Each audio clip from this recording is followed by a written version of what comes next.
I'd like to welcome you all to our travel edition of the Lunch Club once again, where for the month of September, we're looking at the different oceans in the world as they've been designated. Last week, we looked at the Arctic and Southern Ocean, the fifth and fourth largest oceans, or the two smallest oceans in the world. And now we're looking at the third largest ocean, the Indian Ocean. Thank you, Lou, so much for hosting, and please take it away. Great. Yeah, I'd be curious before we start. Has anybody here been to the Indian Ocean? Anybody? I've never, so I'm looking forward to learning a lot. Yeah, I don't think I've ever been to the Indian Ocean either. So let's figure this out together. All right. Okay. All right. So let's get this thing started.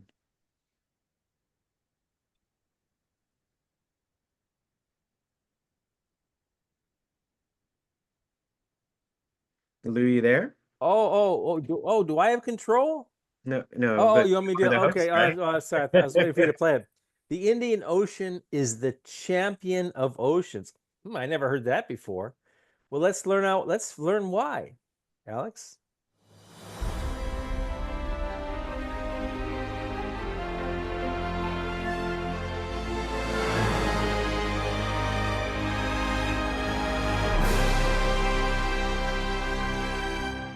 Hello everyone, you're watching the Planet Earth channel, and today we're going to talk about the Indian Ocean. What do we know about it? Probably that it's located next to India, and that's true, that the island of Madagascar lies in its waters. By the way, the fourth largest island in the world. Many have heard that not so long ago the most destructive tsunami occurred there, and you'd be right about that too. And many have heard of the beautiful Maldives, and some have even been there. And yes, that's also the Indian Ocean. So not that much information really, so let's find out more about this amazing and massive feature on Planet Earth. Together, let's go. The Indian Ocean, the most of the most. It contains the largest bay in the world, the Bay of Bengal, the largest peninsula on the planet, the Arabian Peninsula, the longest strait in the world, the Mozambique Channel, 1,760 kilometers long, the saltiest sea in the world, the Red Sea, salinity 42 parts. There you go, Lou. 42. Oh, the Red Sea. Oh, interesting. But see, it's the Parts same per as the thousand. Mediterranean. It's cut off. The Republic of Madagascar is the largest country in the world that occupies a single island, and Java Island is the most populated island on the planet. The Indian Ocean ranks third in size, 76.17 million square kilometers, and covers about 20% of Earth's water surface. The area of the Indian Ocean is 10 times larger than the area of all of Australia, and if you like comparisons, the Indian Ocean is big enough to fit 5 Russias, or 8 USAs, or the same number of Chinas, or Canadas, or 575 Greeces, or 1,840 Switzerlands. Its volume is approximately 12,000 times greater than the volume of Lake Baikal, the largest freshwater body on Earth. Between the southern points of Australia and Africa, the width of the Indian Ocean reaches about 10,000 kilometers. This ocean washes the shores of 4 continents, all except North and South America. It is located entirely in the Eastern Hemisphere, and most of it lies south of the equator, meaning in the Southern Hemisphere. The conventional boundary between the Indian and Atlantic Oceans runs along the 20th meridian, which goes from Cape Agulhas to the Antarctic coast, while the boundary with the Pacific Ocean follows the 147th meridian, linking Tasmania with Antarctica. By the way, a quick note, a meridian is a line formed by slicing the surface of the Earth with a plane that passes through any point on the Earth's surface and the axis of Earth's rotation. There are only 10 marginal seas in the Indian Ocean. Of these, only one is inland, the Red Sea. There are sizable gulfs, the Bay of Bengal and the Great Australian Bight, and these gulfs are so vast that their area rivals that of entire seas. Many people know that the Red Sea is the saltiest sea in the world. Let's not count the Dead Sea, which strictly speaking is not a sea but a landlocked lake. The Red Sea, into which not a single river flows, would have dried up if it weren't replenished by the waters of the Indian Ocean. The waters of the Indian Ocean wash the shores of 39 independent countries and dependent territories of France and the UK. The ocean includes continental islands, Madagascar and Sri Lanka. Some islands are peaks of underwater volcanoes, such as Kerguelen, Réunion, and Mauritius. In the equatorial and tropical zones of the ocean, there are many coral islands, the Laccadive, Cocos, and Andaman Islands, and of course the Maldives, which are also coral islands. The Indian Ocean got its name from India, and India in turn got its name from the Iranians or Persians. The ancient Greeks called it the Erythraean Sea. Primitive humans were crossing the Indian Ocean 40 to 50,000 years ago. Apparently, that's how the first settlers reached Australia from Asia. The shores of the Indian Indian Ocean are home to the settlement areas of some of the oldest peoples and earliest river civilizations. For example, Mesopotamia in the valleys of the Tigris and Euphrates rivers on the territory of modern Iraq, and the Harappan civilization on the banks of the Indus River. In the late 13th century, the Venetian traveler Marco Polo, on his way back from China, traveled across the Indian Ocean from the Strait Marco Polo. That brings back memories. of Malacca to the Strait of Hormuz. Marco Polo became the first European to cross it. In the late 15th century, a Portuguese expedition led by Vasco da Gama entered the waters of the Indian Ocean off the East African coast. Can you believe that route? Someone 500, 600 years ago doing that? That's amazing. Look at this map. The expedition crossed the Indian Ocean and reached the Indian subcontinent or the shores of India. Thus, the sea route to India was opened. In 1642, Dutch navigator Abel Tasman explored the central part of the Indian Ocean. In 1772, British navigator James Cook entered the southern Indian Ocean and approached the western coast of Australia. The Indian Ocean is relatively young, much younger than many of the mountains on our planet. Scientists have established that it formed about 120 to 140 million years ago, when the supercontinent Gondwana split apart, and its pieces, which became individual continents, began to drift in different directions. The bottom relief of the Indian Ocean is complex and diverse. This is due to the location of the ocean at the junction of three major lithospheric plates, the African, Indo-Australian, and Antarctic. Mid-ocean ridges pass through the ocean basin along the boundaries of these plates. These parts of the ocean are characterized by seismic activity and volcanism, as well as the presence of rift zones and transformed faults. Between the ridges lie deep sea basins. The maximum depth of the Indian Ocean is recorded in the Sunda Trench, 7,729 meters. This trench, located on the boundary of the Indian and Pacific Oceans, is part of the Pacific Ring of Fire and therefore a zone of active earthquakes and underwater volcanism. The temperature regime of the Indian Ocean has some peculiarities. In the northern part of the basin, two seasons are observed: a warm, dry, sunny winter and a hot, cloudy, rainy, stormy summer. Such seasonality depends on the influence of monsoons. High temperatures are typical for seas surrounded by hot deserts, for example, in the Red Sea, up to 34 degrees Celsius, in the Persian Gulf, up to 35.6 degrees Celsius. However, the average surface temperature of the Indian Ocean is lower than that of the Pacific Ocean and amounts to plus 17 degrees Celsius. The lower temperature is due to the strong cooling effect of Antarctic waters. On the other hand, the northern part of the ocean is the warmest, as it is. Yeah, we learned about that current that goes around the Antarctic. So that was, hope you guys are seeing the connection.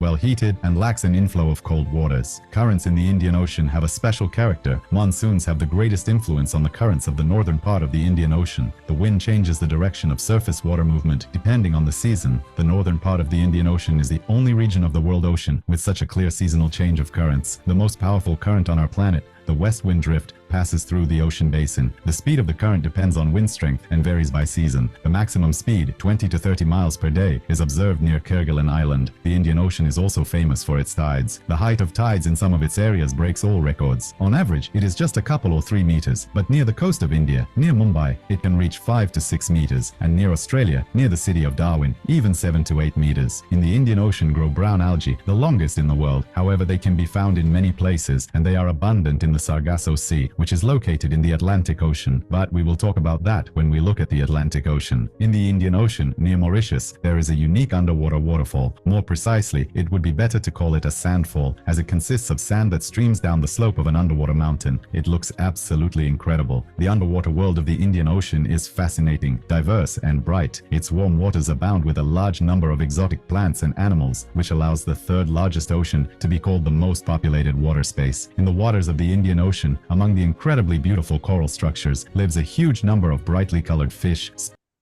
Wow. Look at that. Sponges, mollusks, crustaceans, crabs.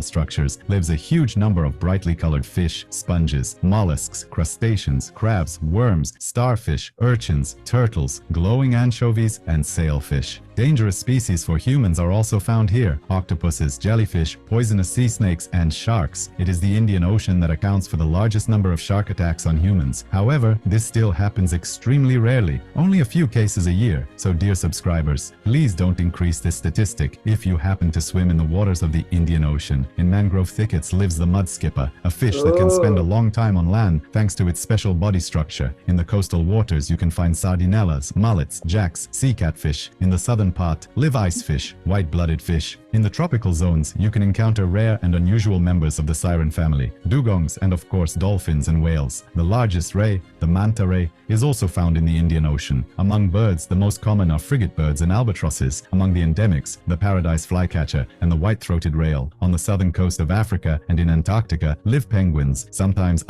Africa has penguins.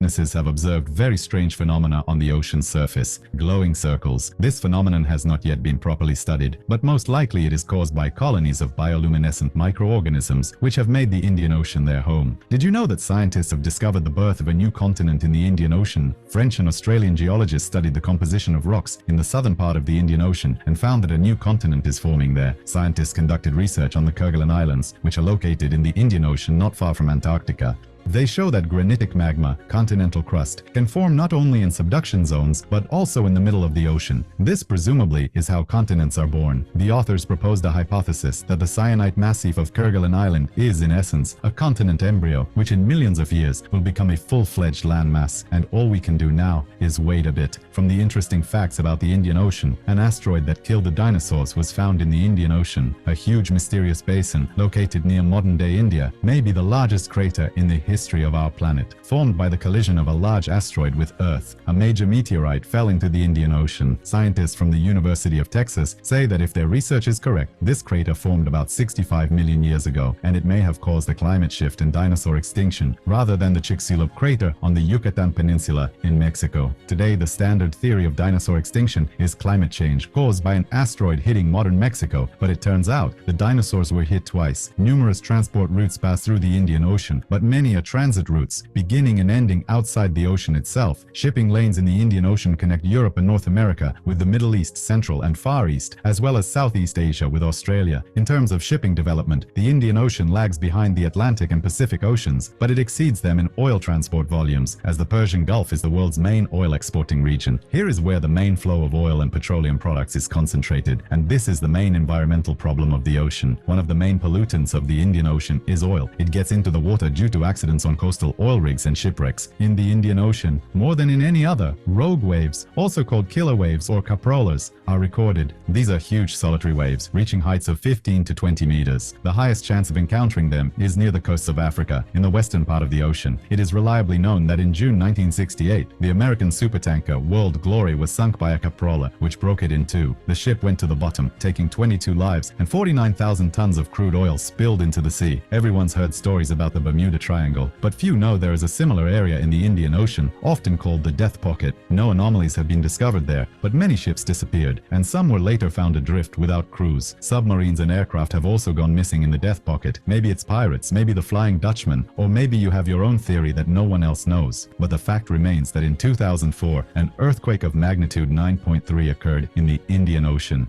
Its death toll was about 300,000 people, with most victims perishing due to the tsunami triggered by the quake. To this day, it remains the most destructive tsunami in recorded history. And has anyone heard of black smokers and white smokers? But don't get the wrong idea. It's not what it sounds like. In rift valleys of the Red Sea, hydrothermal fields have been discovered. Here, seawater descends through cracks to great depths, heats up to more than 400 degrees Celsius, and becomes saturated with metal-bearing sediments containing iron and copper. Then, the water rises back up and seeps into the cold bottom waters, forming the so-called black smokers. And if the temperature is below 300 degrees Celsius, white smokers are formed. The mighty Indian Ocean truly boggles the imagination. This vast expanse of water stretching from horizon to horizon long frightened even the boldest sailors. Its depths are still not fully explored, and there's every reason to believe that many secrets remain hidden in its waters. But science does not stand still, and our knowledge grows year after year, or from episode to episode, just like it does for our subscribers. And that's all for today. Subscribe, like, and share this video with your friends.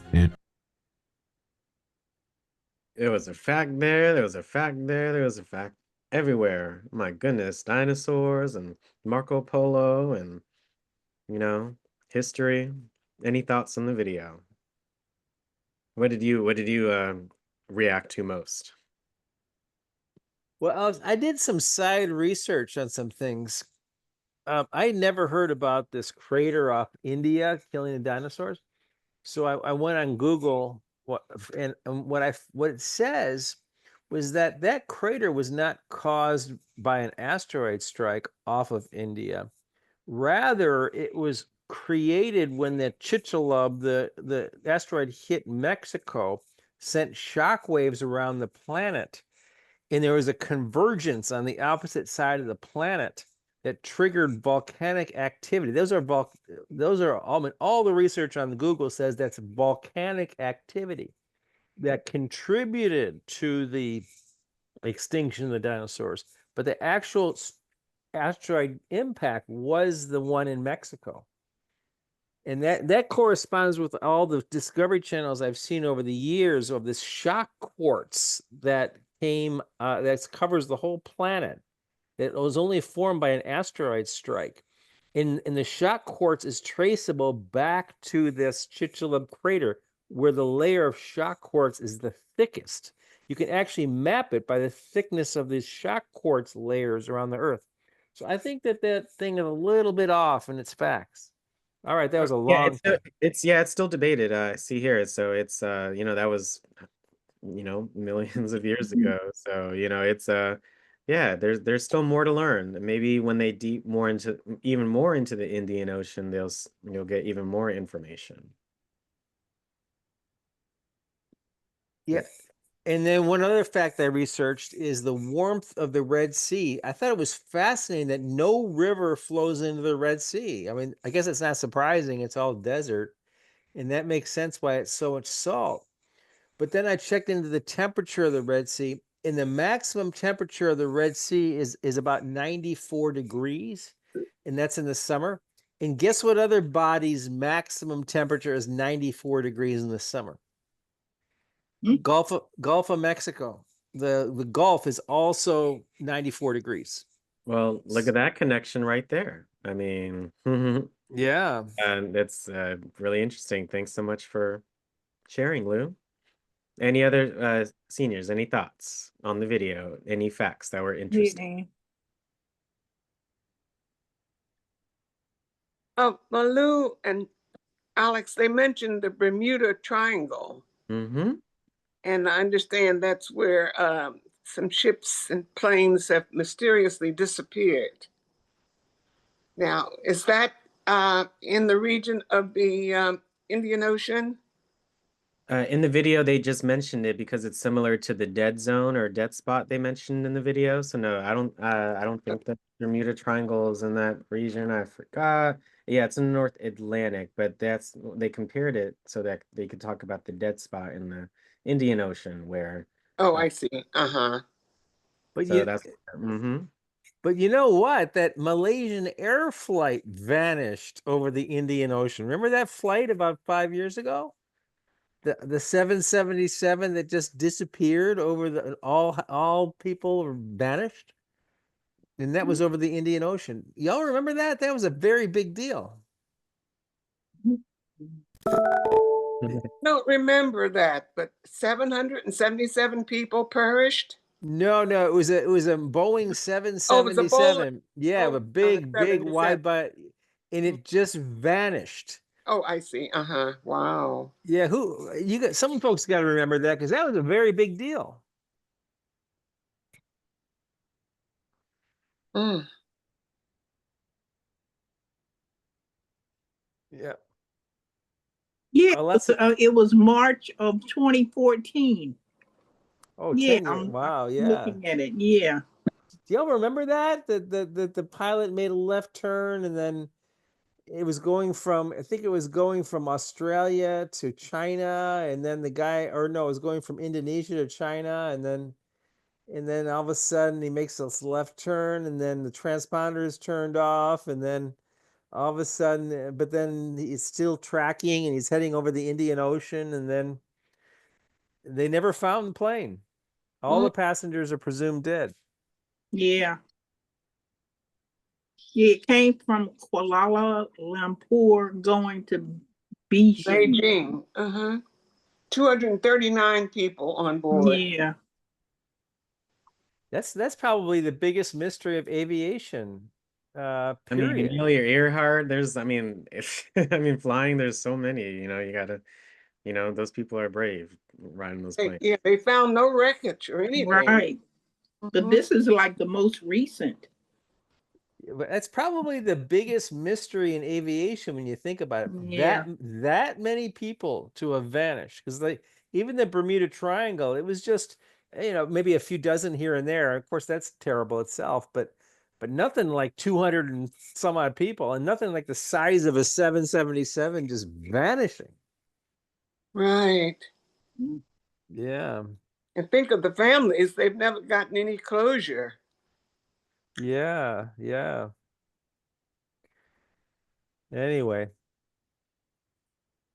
Well, good research. What I got was the new continent that's forming. What? Yeah, that was really interesting. Uh-huh. They're off in millions of years. The planet may look like Pangea again. It will look very different than it does today. Where I missed that. Where is this continent forming? In the Indian Ocean. Yeah. Like right in the middle of it? I don't know where they said it was. I would definitely check it out. Luke, can you introduce this next video so we can learn more? Yes, absolutely. Well, what exactly is the Indian Ocean Dipole? Maybe that's what this continent is. Let's learn about this, Alex. It's something else, but we'll learn. We'll see what it is. The Indian Ocean Dipole, or IOD for short, is a natural and irregular change in sea temperatures across the Indian Ocean. If you think you've seen something like this before, you'd be right. It's very similar to the El Nino La Nina cycle in the Pacific Ocean. In fact, the two are linked, and the IOD can be seen as an extension of, or even a phase of, the El Nino phenomenon. And just like El Nino, the IOD plays a big part in altering weather patterns right around the globe. The IOD changes year to year between three states: positive, negative, and neutral. Each state has different effects on weather patterns, and each year the intensity, or just how positive or how negative the IOD is, also varies. Many years the IOD will simply remain neutral throughout. Generally speaking, the closer a country is to the Indian Ocean, then the stronger the link between the weather patterns and the IOD. The Indian Ocean Dipole is a relatively recent discovery. Scientists have only known about it since 1999, but climatologists have been able to map the pattern back in time due to sea surface temperature observations throughout the decades. Okay, let's look at the phases now and start when the IOD is positive. A positive IOD is when the temperature of the sea on the western side of the Indian Ocean is higher than average. Now, this occurs when the winds at the surface across the Indian Ocean become more easterly, bringing warmer waters to the west. The higher temperatures over the ocean creates warmer air above the surface. That warmer air rises, that lowers the pressure at the surface, and the combination of low pressure and rising warm air generates more rain in this part of the world. Now, it's not just here that's impacted, the whole ocean is, and as well as warming of the waters on the western side, an upwelling of cooler waters on the eastern side of the ocean is created at the same time. And the cooler waters here means that the air doesn't rise as much. Pressure is higher at the surface, and rainfall is reduced, and droughts can occur. So when the IOD is positive, it usually creates flooding in Eastern Africa and drought in Indonesia and Australia. A positive IOD also leads to an increase in rainfall during the southwest monsoon season across the Indian subcontinent. Now let's look at what happens when we get a negative IOD. A negative phase in the IOD occurs when westerly winds at the surface are stronger than normal across the ocean, and this results in pushing of the warmer waters to the eastern side of the ocean, and the temperatures in the western Indian Ocean being lower than average. The warming here creates more rainfall in the same way it does on the other side of the ocean when the IOD is positive, and the pattern is totally reversed. During a negative phase, rainfall is increased here, but cooler waters on the western side of the ocean means that rainfall is decreased here. So when the IOD is negative, it can lead to flooding in Indonesia and parts of Australia, and lead to droughts in Eastern Africa. It can also lead to a reduction in rainfall during the southwest monsoon season across the Indian subcontinent. Now, in a neutral phase, the sea surface temperatures are around average, and the IOD has no impact on weather patterns.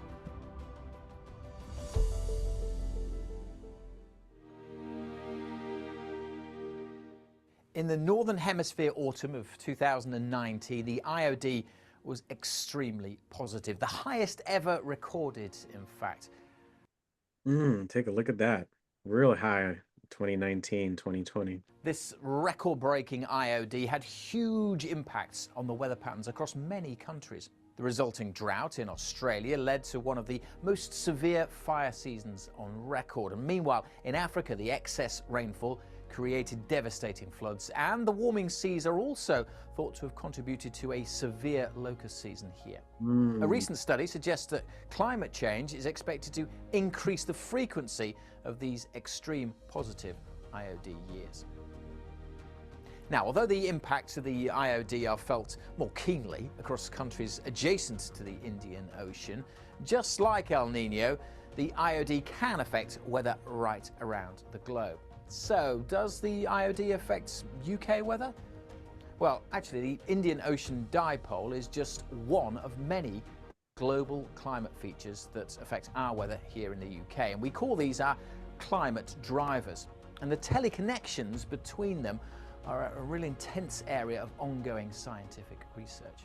One connection suggests that a positive IOD can lead to a positive North Atlantic Oscillation in late winter.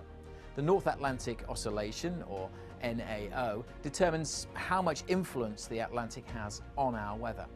When the NAO is positive, this means westerly winds are more likely across the UK, and the weather is generally wetter and windier with a more active jet stream.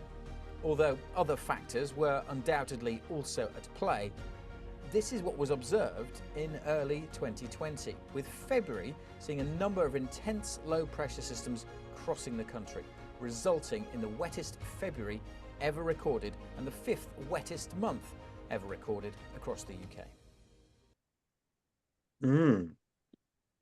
Yeah, I got a little bit of a science lesson today with this. Any thoughts? I love it. One part of the world definitely can and will affect another part of the world, even if you don't think about it. Anyone's heard of IOD before? No.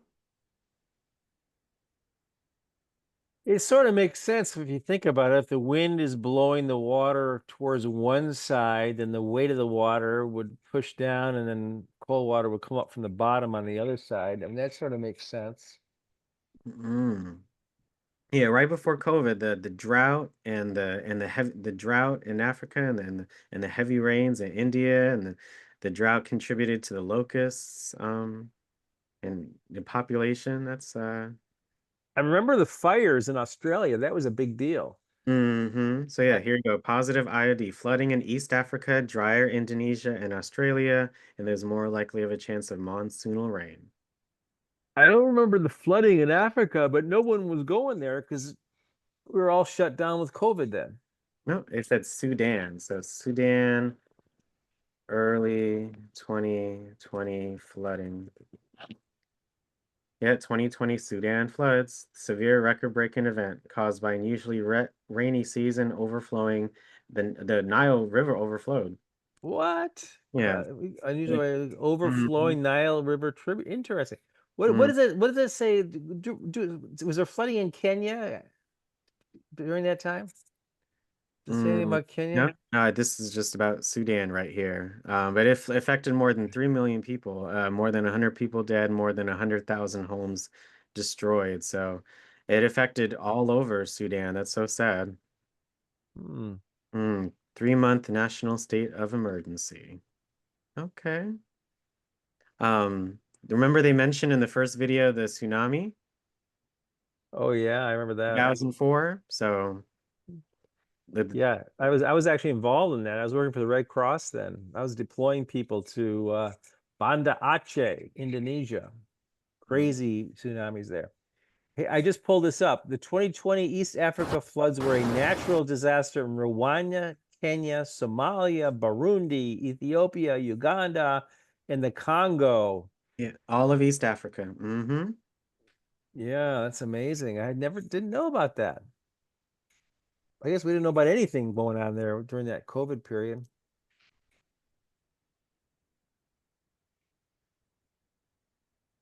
All right. Go ahead, Alex. What's this one, Lou? Oh, sorry, I was looking at Google.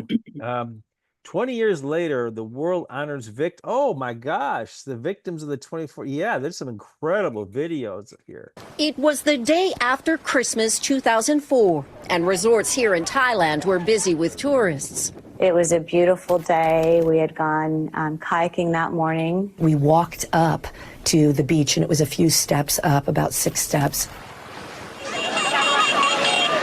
By then, disaster had struck across the Indian Ocean. A magnitude 9.2 earthquake under the sea near Banda Aceh, Indonesia, lasting 10 unrelenting minutes. The power of it felt hundreds of miles away in Khao Lak. There are hotels and resorts all along here, and people were doing what they do. They were at the beach or the swimming pool, unaware of what was going to happen. First, the ocean pulled back from the shore, revealing the seabed. Then, a mountain of waves came crashing in. Captured on video by people who made it to higher ground. Hey. 2 American survivors vacationing at different resorts in Thailand that day can still recall every detail. It was squeezing me, and I can't quite describe it. I heard after that the water was traveling 250 to 500 miles an hour. My body was being crushed and contorted. My right hand was essentially amputated. I mean, it was just an unbelievable moment to realize this is happening to you and that you're going to die instantly.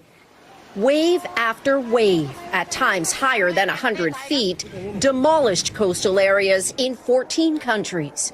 Within hours, an estimated 230,000 lives were lost from Indonesia to Sri Lanka, India, and Thailand. I was calling out for my good friend, Ben Abels, and I didn't hear anybody's voice. Everything was silent. Abels from Chicago didn't survive. 20 years on, life around Khao Lak has in many ways recovered. And a shelter set up in the tsunami's wake for orphan children is now a permanent home for kids in need. This is a place that has given me everything, says Watana Satirachot, who was 12 years old when the tsunami changed the course of his life. Now with 2 college degrees, Watana is running the orphanage where he grew up, raising 93 kids with help from donations and fundraising. I remember the goodness, he says, of the past. I always tell the children, if the tsunami didn't happen, we wouldn't have this home to stay together. The worst tsunami in recorded history. Survival brought unexpected second chances. I was 34 years old. I mean, I had a life to live, and I did not want to be disabled in any way. I'm an avid skier. I'm the mother of 3 teenagers. I've had a wonderful life. I think one of the biggest things is to not blame yourself. If you have that survivor's guilt, you've got to let it go. You truly were allowed to survive for a reason. Here, every December, volunteers gather at the cemetery for tsunami victims who were never identified. They sweep, clean, and remember the day the water changed everything. Janice Mackey-Freyer, NBC News, Khao Lak, Thailand. Thanks for watching. Stay updated. What a video, right? Yeah, terrible. You know, there was a movie made about that tsunami. It's called The Impossible. Oh yeah, I think I heard of that before. Yeah. I think I remember seeing that. It was about a family, right? They were Right. separated. Yeah. That was a good movie. But seeing that actual footage, like those people were actually take those videos, and we saw what happened 20 years ago. This was last year, his video. So it's been 21 years. Yeah, I remember that really well. That was a Terrible event. But it's good. They made good come out of it. The guy said if the tsunami never happened, we wouldn't have a place to call home. That was something. I remember I recently gotten a job at the national headquarters of the Red Cross when I got the job in 2004, and right when it happened. Think of all the stuff that happened, and then so we had five hurricanes hit the United States in 2004. Then we had this event, and we were flying people across the country to Banda Aceh and various places to respond to all the needs. And then Hurricane Katrina hit the summer of 2005, and that was just totally off the chart from a response standpoint. So yeah, that was crazy. Wow. I know it's amazing. Yeah, I barely got out of New Orleans before Katrina hit. Oh, really? Or were you down there? Oh my God, was that the scariest thing? That the planes weren't leaving, the train wasn't moving. So we jumped in the car and we drove all the way here. Really? I didn't know you were down there. That's quite a story. Yeah. Oh yeah, Anne's told us quite a bit. So I know, wow, you know. And where were you in Katrina? Were you in New Orleans? I was in New Orleans. I was on actually was in Slidell. Oh, you were in Slidell. I was deployed to Slidell. Were you? Yeah. That's where my cousin lives. And then I was down near where the beach was. Okay. What beach? The Mississippi? The beach. Oh Lord, what's the name of that beach? Shit. Well, you know, Katrina just had its. It was near the beach in Biloxi. I had been over in Biloxi. We had been crabbing and shrimping. Oh, I gotta tell this story, Alex. Hold on. We all know that Katrina just had its 20th anniversary, right? A few days ago, and so I was stationed at the CB base in Biloxi. Were you? Yeah, I was working on the CB base. And I worked the Mississippi coast and the Louisiana coast. I never saw anything like that because I got in before anybody else. People were allowed to go in, and there were wallets and all these valuables just floating in the seawater, and the whole contents of houses and Walmarts and everything was just all over everywhere, and people's valuables were like piled up as mountains. And the bodies, the smell of death was just unbelievable. I mean, it stunk like, rotting flesh. The whole Mississippi coast going all the way into Slidell. And what was really weird is that when night fell, it was you had to get out before night fell because all the criminal element came up. And they were picking that stuff clean. They didn't talk about that, like in Bay St. Louis and what was the other city? Forgetting it. They had the record storm surge. It was 29 feet, and the contents of the city was a mountain of trash, and people would just come out of the woodwork, just picking the place clean. It was the weirdest thing. But a helicopter took my uncle off the top of their house. Oh wow! Where was he? He was Boulevard on the I don't know if he was on the Boulevard address or I think he was over there off of St. Bernard Street. Oh wow! And it was crazy. It was crazy. And when we went back. My uncle that lived in outside of New Orleans, I can't even think of where the name of that street is now. It was such a terrible experience. But Jackie and I went back to clean her parents' house out. And there was a boat in the living room. Crazy. And a car on top of the garage. On top of the car that was in the garage, there was a car on top of it. Did your uncle know anybody who died? I think 1,800 people died in New Orleans. Did he Yeah, know we anybody? lost some relatives. We lost a lot of friends, a lot of older friends that were older people like my mother and my grandmother. What? Yeah. You lost your mother? No, my mother was here. Okay.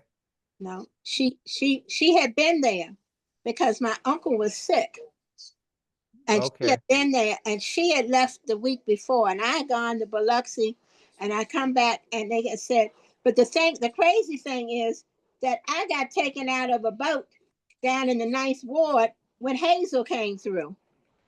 Oh my gosh. When I was a little girl, so I was not excited about being in Katrina. We understand. We appreciate you sharing, Ann. Thank you so much. Yeah, and Alex, we should have like a Hurricane Katrina remembrance episode at some point. Because there's some stories in this group. Well, there's some stories you got too. You were an outsider, and so it was devastating to you. So imagine the people who have lived their life and worked all their lives and saw their homes go down in the water. I still get like the shivers a little bit when the name Katrina is spoken, you know, like a shake, you know, it's weird. And you're right. I can't even imagine the people who lost relatives. And I went to the Superdome and you know what happened over there, of course. Yeah.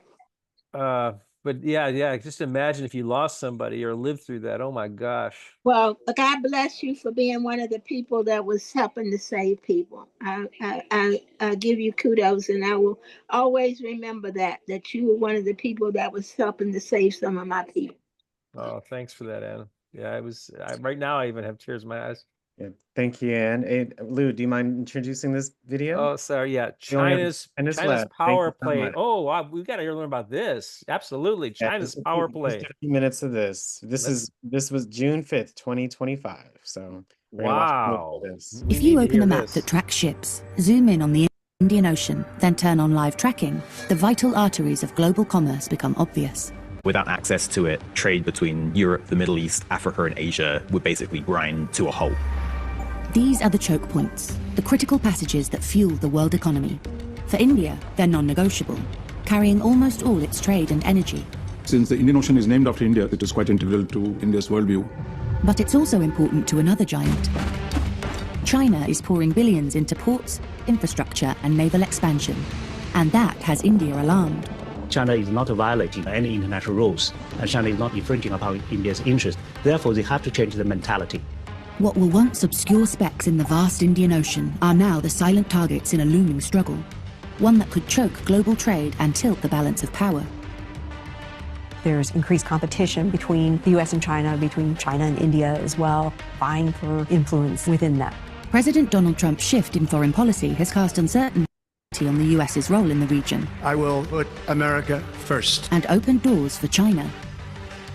At the center of it all are tiny countries like Mauritius, which find themselves courted by powers that might once have overlooked them.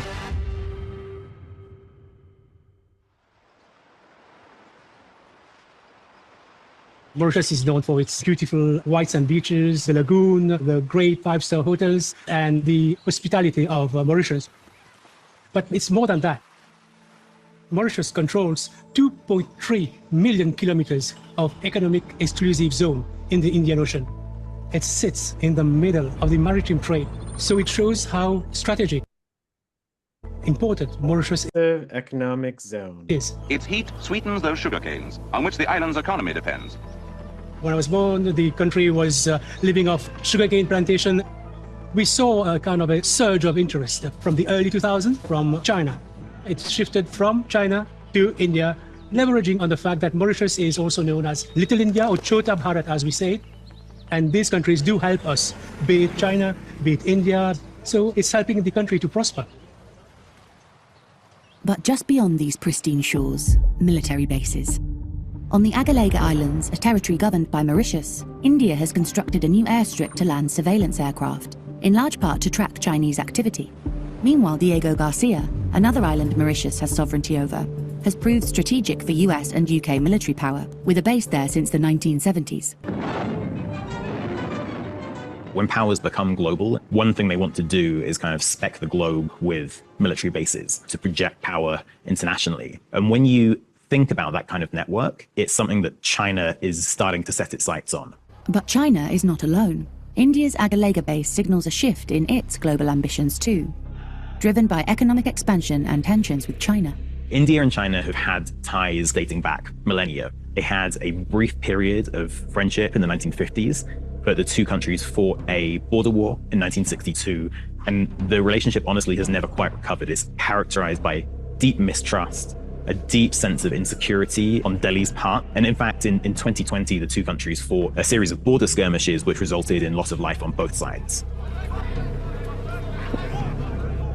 If the dispute between India and China was primarily land-based in the past, now both countries are thinking about how that extends into the maritime domain.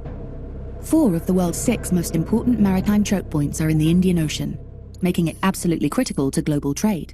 When you think about countries like India and China, the dependency is really quite startling.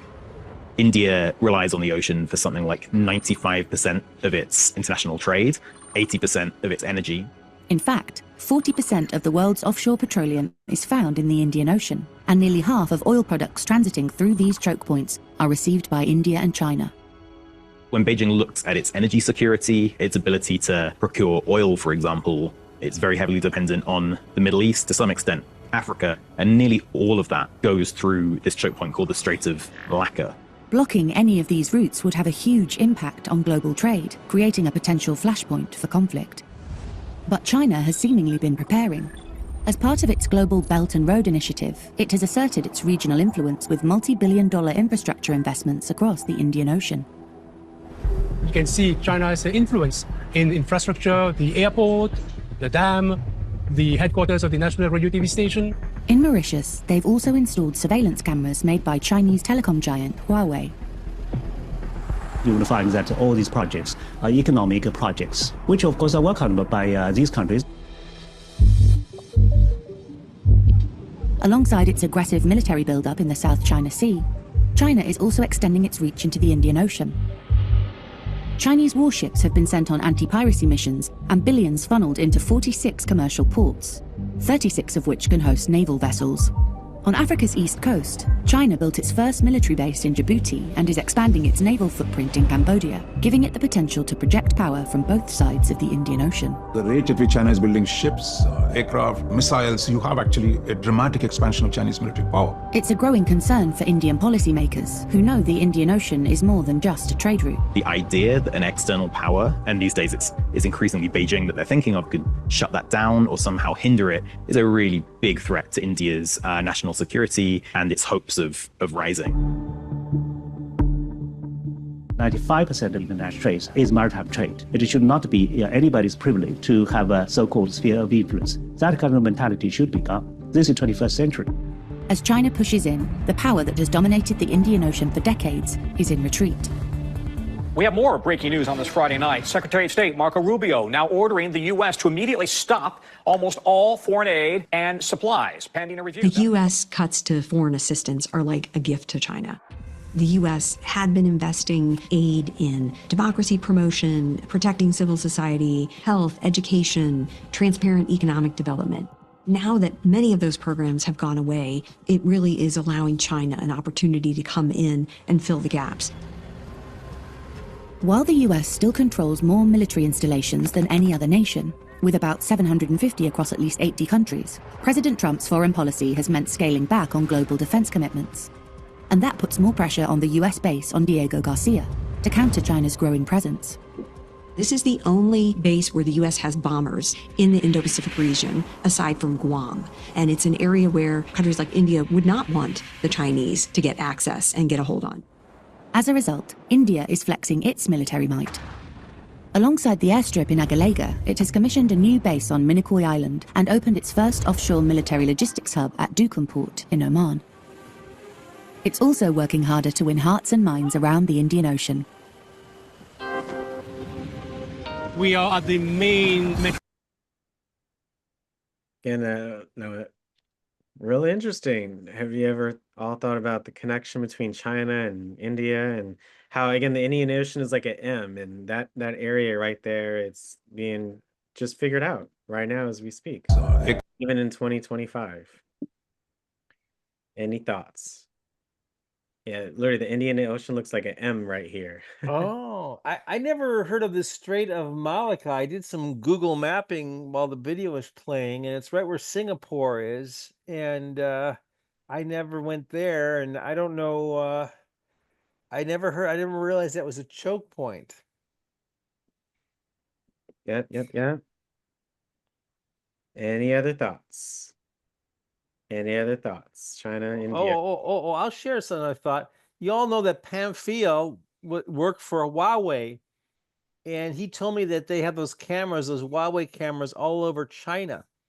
And he says that when you walk in buildings, it identifies you. Your picture comes on the screen, and it says, hi, Pamphile. And people in China are just used to that they're being basically tracked everywhere with these facial recognition cameras from Huawei. Yeah, it's very That's interesting. Here in the US and we're blessed in many ways here in the US. I don't think they ain't watching you either. Yeah, it's really spooky. You know, he also said built-in lure on its head. It has this little fleshy rod that sticks. Sorry, again, I'm just playing this in the background. There's just like creatures in the Indian Ocean. What is that? These are newly discovered creatures in the Indian Ocean. Look at that. If I seen that, I'd jump out the ocean. That's right. But they've adapted to survive, start moving running. slowly and conserving energy in a place where food is pretty discovered. And there was. Keep going, Alex. On the same Wow. expedition, researchers discovered a This is blind like eel 2023, that might be 2024. one of the strangest animals pulled out of the Indian Ocean. It's a soft-bodied eel with completely gelatinous see-through skin. You can literally see its organs moving inside its body. It's wild to look at.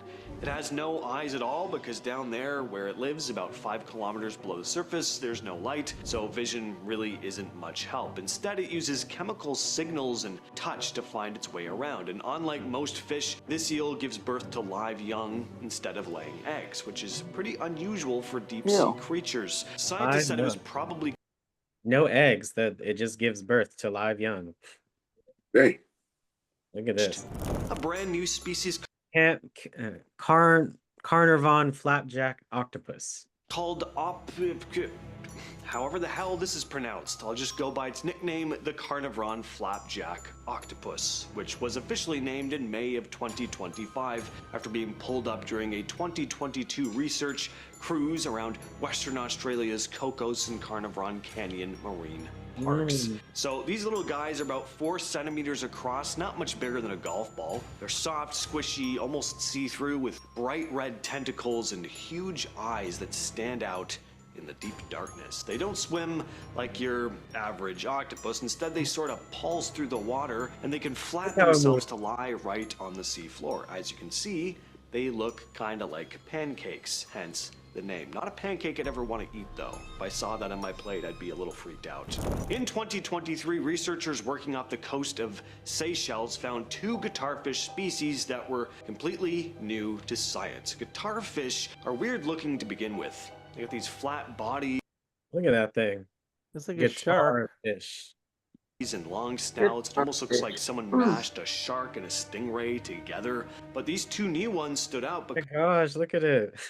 because they were hanging around coral reef areas much deeper than where most guitarfish usually live. Normally you'd find these guys in shallower sandy spots. Turns out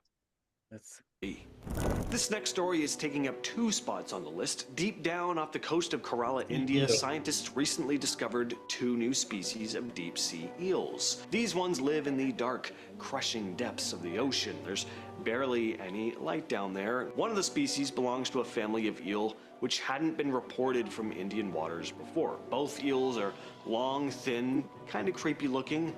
They're a bit pale, Sort of like me, they were found during deep sea surveys looking for unknown ocean creatures. What's cool is how these eels survive down there. They've adapted to extreme cold and pressure, and their bodies are built for slipping through Gosh, look at them going in and out the sand. tight spaces in the seabed. Unlike shallow water eels, these deep sea versions probably feed on tiny crustaceans or leftover scraps that the coelacanth is a living fossil. Oh, coelacanth.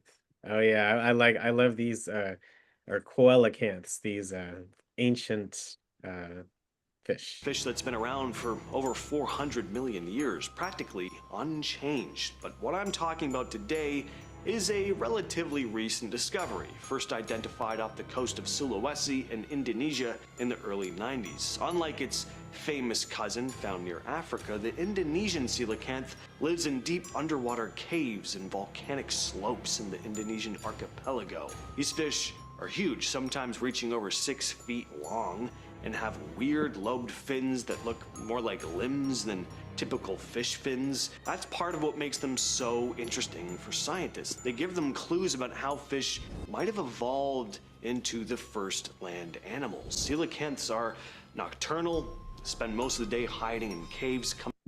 Look at all the different colors. Look at that though. October of It's like they have 2 arms and scientists 2 off legs. Madagascar Ridge That is identified interesting. I know, right? This one's brown longanese skate. a brand new Madagascar. skate species they're calling the brown long-nosed skate. So these things can grow over I've never heard 70 of a skate centimeters before. long. They found 8 of them living way down, about 750 to 1,050 meters deep, swimming around one of the underwater mountains out there. What's pretty interesting is this skate might only live in that one specific area. That's not unusual for deep sea creatures, but it does make them pretty easy to miss and pretty easy to wipe out from fishing. Skates like this are slow growers. They don't reproduce quickly, and they tend to stick to the same places. The problem is, bottom trawlers have already been active in parts of this region, and if fishing pushes into the skate's territory, it could be in serious trouble. In late 2024, researchers exploring deep reef zones off the Maldives found a brand new species of damselfish called Chromis abida.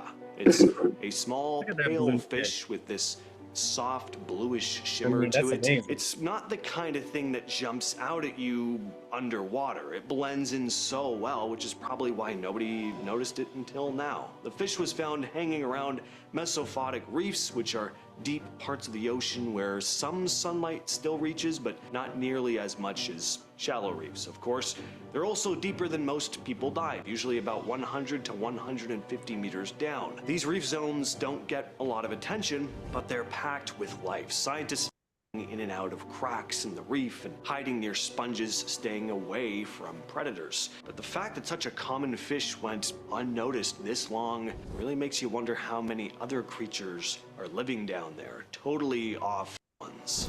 And scientists just recently identified a new species of shark called Etmopteris brose, or Barry's lantern shark. It was discovered by shark expert Dr. David Ebert and his team. This new species is part of a shark group called Etmopteris, which is actually one of the most diverse shark groups in the world, with around 42 different species known so far. This one lives way down in the Indian Ocean, off the west coast of South Africa, down around southern Mozambique, and near the Madagascar Ridge. They live anywhere from 480 meters to 1,200 meters, or about 1,570 to 3,940 feet for other species. It looks very similar to other sharks in its family, but what sets it apart is its skin and markings. Its body is covered in something called dermal denticles.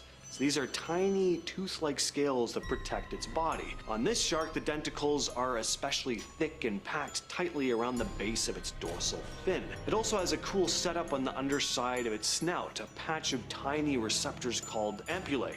These are sensitive to electric fields and help the shark detect prey. Think of it as a kind of sixth sense, super handy when hunting in total darkness. When it comes to color, Barry's lantern shark has a more subtle look than some other sharks. Instead of a sharp line dividing its darker top and lighter belly, the colors kind of blend together more smoothly. It's mostly all dark. This probably helps it blend in better in the deep water. I've been your host. Barry's lantern shark. Wow, that was great, Alex. This is what the weirdest shark I've ever seen. What are those little spiny things? So that means you can't bite down on it? Oh, it said it was covered in those dermal dentures, so there's basically like little small teeth all around on the underside, I guess. Wow. Isn't the Indian Ocean amazing? Mm-hmm. I learned so much from these calls, Alex. It's unbelievable. I feel like I'm getting smart.